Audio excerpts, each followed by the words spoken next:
けていくじゃないかな。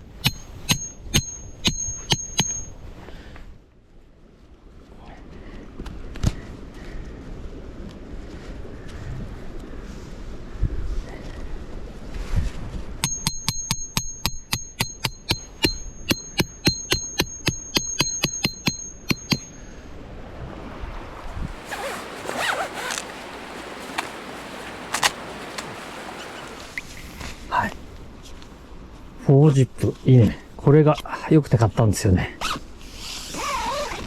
よいしょ。後で説明しますが。で、袋はこっちなんですよ。しまうの。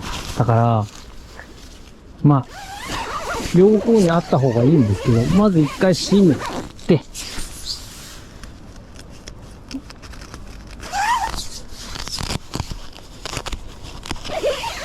4つを、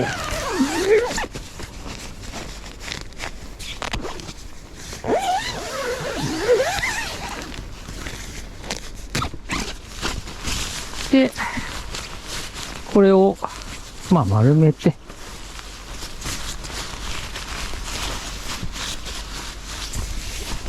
こうできると。ね。そうね。薪ストが、ここに入るので、ここにポッケがあったらダメですね。はい。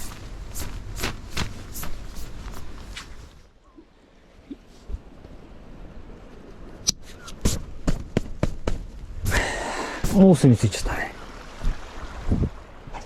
どこだ？あとどこだ？一箇所だけか。フックは。フックはここだけなんですね。なるほど。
最高幕内が31度、外が 17.8 度、最低が 0.6 度ですね。幕内が 1.1。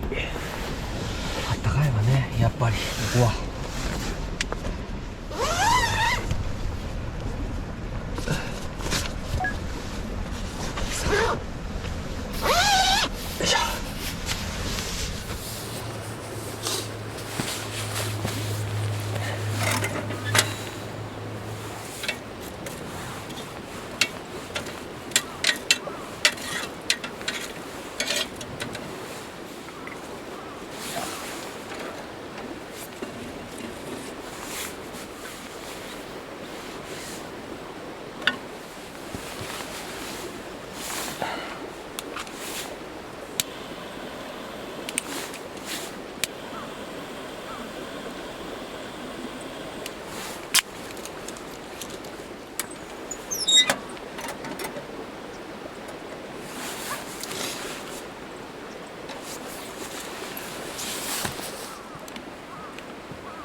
ワンティグリスココネスト、ついにね買ってしまいましたあんまりお休みが取れないっていうのもあって、2026年はもっとキャンプに行きたいなと少ない荷物の方が楽だぞと当たり前な話ですが、薪ストーブがやっぱり厳冬期は楽しくて、自然とこう薪ストーブを楽しみに行きたいなと、まあホットテント欲しいなと。自分が今持ってる小さめなテントっていうとツーリングドーム LX、 これはもう大好き。本当にあのテントは素晴らしいですね。まあツーリングドームも薪ストーブ入れてる人いますけど、やっぱツーリングドームだったらなんか昔を思い出してレインボーストーブ入れてまたやってみたいなと思ってるんですよ。やっぱ薪ストーブを簡単に入れられるそれなりのサイズ、行き着くところはココネストだったんですよね。一番の決め手はね、僕はね4ジップ、この窓がね4ジップなんですよ。ここあったかいんですけど、ここ寒いんですよね。ココネストの決め手っていうのはちょっと皆さんに見せるわ。4ジップなんで、よいしょ、一旦閉めますね。で一回閉めます。全クローズこれがあったかいんですよ。これがね、これこっちしてもいいんですけど、これね最初心配だったんですけどつかないです。どのくらいまで開けてつかないかっていうと、このくらいまで、でもつかないんだねギリ。でもまあ気をつけた方がいいです。この状態だとこれで出入りできます。なのでめんどくさくないです。最初僕は全部こう開けないと出入りできないかと思ったんですけど、まあ、こうしたっていいんです。こうして出入りしてもいい。ただこれ踏むんでちょっとやっぱついちゃうかな。なんで気をつけた方がいいですね、こっち。ただ風が吹いてこういう風にビヨンってなっちゃう可能性もあるので、それも気をつけた方がいい。そう考えてもこっちかな。こんな感じだと足はあったかいんですよ、少し経つとね。まあ、これが一番僕にとってはココネストを買った決め手です。景色が楽しめて閉塞感が少なくて、この入り口がね、こっち側からこう開くんですよね。ちょっとここの出入りがちょっとしづらいなって薪ストがあるんでね、こっち側からとも思うんですけど、やっぱこれ開けとくとどっちもついちゃうので、どっちを入り口にしても同じなのかなって、こっちからは入れないんですけど、やっぱこうなると後ろから出入りできた方がやっぱりありがたいよねとは思いました。ただ靴を置くところとか、形状上ね、お値段的なものを考えると致し方ないかなと、その辺は取るに至らないかなと。初めて建てた時に意外に大変でしたね。私はドーム慣れてるんですけど、立ち上げはいいんですけど、最後の1本をソケットに入れるのがちょっとかなりパツパツだったんで、結構大変でした、私的には。これがこなれてきた時にどうかっていう感じで、女性がもし最初に立てるとしたら、ちょっとやっぱ最後の1本ソケットに入れるのは僕は大変だと思います。あと入れる側は、スリーブに入れる側は開いてて、向こう側は閉じてる、すごくいいんですけど、どうしてもね最後まで入りきってないことがあります。なのでこう入れてって立てるんですけど、硬いなと思ったら一旦エンドの方を見に行って、ちゃんと最後まで入ってるか見てください。必ず3箇所とも全部途中で引っかかってたんで、最後のこのぐらいなんですけど、それを気をつけた方がいいかなっていうのがちょっと昨日の教訓ですね。これ優れもんです。これね、磁石がついてるんでこうつけれるし、ダメかね、倒れない、動かしても。でこれがなんでこれがいいかっていうと、私が気に入ったのはここね、普通のゴールゼロと一緒なんですけど、ここまではここからアンバーになるんですよ。こうアンバーになるのってないと思うんですよね。でもちろん光量も調整できるね、こうやってね、こんな感じ。これが素敵だなと思ってね。どう？私だけ1個2000円しない、1900いくらだっけな、1800いくら。ちょっとスームルームがもうバッテリーがダメになってきて、夜ね持たないんですよね、寝るまでなのでちょっと探してて、これいいなと思って、これにねシェルつけて楽しみたいと思います。今日はちょっとこういうキャンプなんで何にもねカバーつけてないんですけど、